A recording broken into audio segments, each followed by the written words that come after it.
And he said, There was a man who had 2 sons, and the younger of them said to his father, Father, give me the share of property that is coming to me. And he divided his property between them. Not many days later, the younger son gathered all he had and took a journey into a far country, and there he squandered his property in reckless living. And when he had spent everything, a severe famine arose in that country, and he began to be in need. So he went and hired himself out to one of the citizens of that country, who sent him into his fields to feed pigs. And he was longing to be fed with the pods that the pigs ate, and no one gave him anything. But when he came to himself, he said, How many of my father's hired servants have more than enough bread, but I perish here with hunger?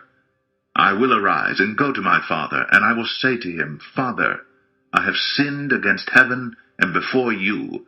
I am no longer worthy to be called your son. Treat me as one of your hired servants. And he rose and came to his father. But while he was still a long way off, his father saw him, and felt compassion, and ran and embraced him and kissed him. And the son said to him, Father, I have sinned against heaven and before you. I am no longer worthy to be called your son.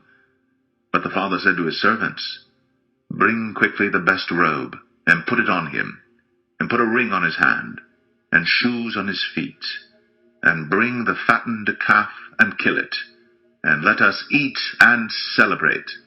For this my son was dead, and is alive again. He was lost, and is found. And they began to celebrate. Now his older son was in the field, and as he came and drew near to the house, he heard music and dancing. And he called one of the servants and asked what these things meant. And he said to him, Your brother has come, and your father has killed the fattened calf, because he has received him back safe and sound. But he was angry, and refused to go in. His father came out and entreated him, but he answered his father, Look, these many years I have served you, and I never disobeyed your command. Yet you never gave me a young goat that I might celebrate with my friends.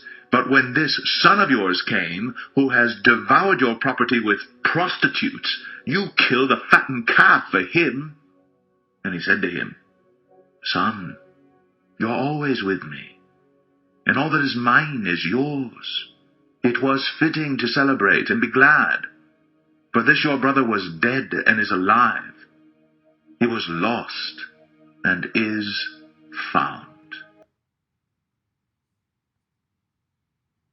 Is it more important to be right, or is it more important to love? That's a question that is at the heart of the parable of the prodigal son. In the parable, the dutiful son who was out in the fields working when his brother showed up knew that he was right. He was right that what his brother did to their father was wrong. He was right that what his father did to welcome his brother when he came home was wrong. He was right that all of this was grossly unfair to him. And he was so sure that he was right that it was killing his heart that he had for his brother and his father. The father knew that the prodigal son had learned his lesson and had returned with a humble heart.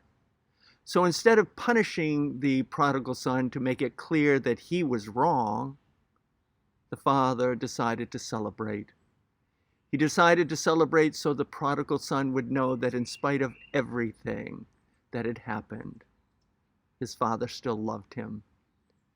Yes, the father knew that it is more important to love than to be right, and sometimes you have to decide which is more important for you.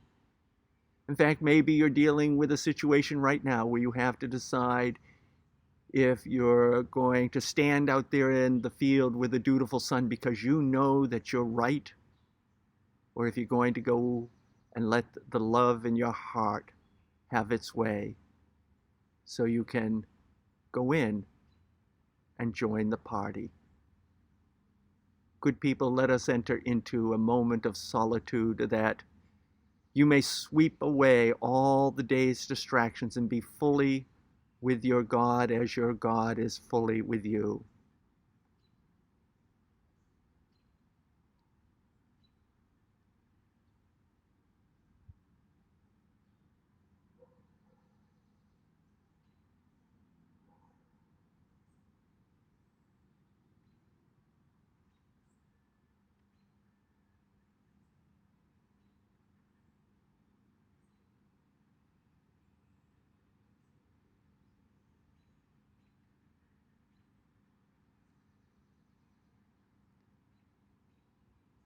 I invite you to repeat after me. Abba God, while it pains me to say it, I know that there are times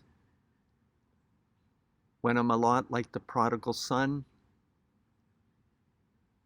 and a lot like the dutiful son.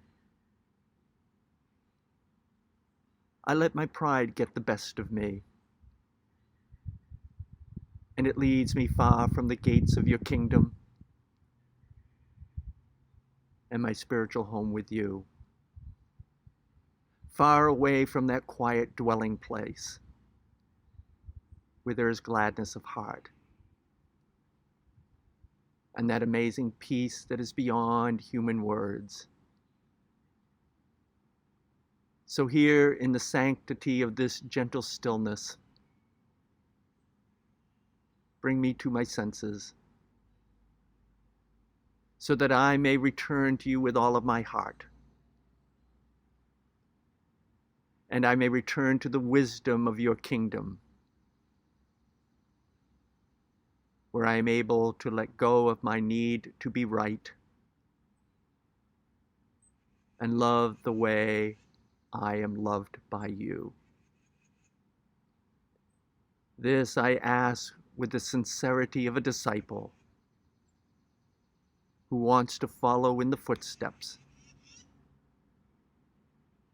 of your Son who taught us to say together.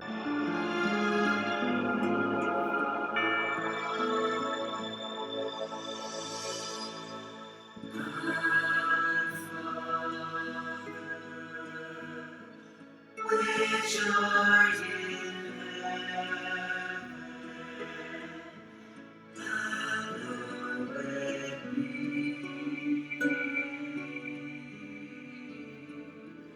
thy name.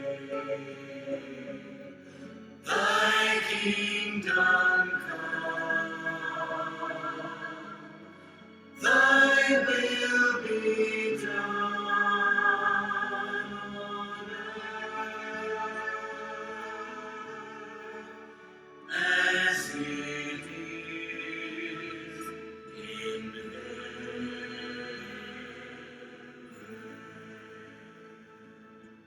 Give us this day our daily bread, and forgive us our debts as we forgive our debtors. And lead us not into temptation, but deliver